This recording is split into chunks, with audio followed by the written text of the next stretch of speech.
بسم اللہ الرحمن الرحیم۔ السلام علیکم۔ عید کا چاند دیکھنے کی دعا۔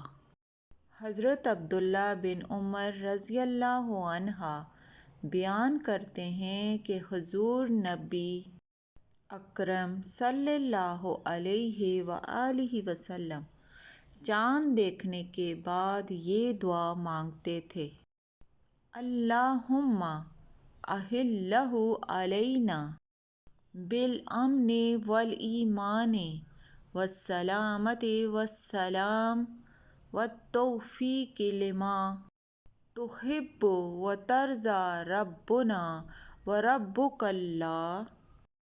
ترجمہ: اے اللہ، ہم پر یہ چاند امن، ایمان، سلامتی، اسلام اور اس توفیق کے ساتھ طلوع فرما جو تجھ کو پسند ہو اور جس پر تو راضی ہو۔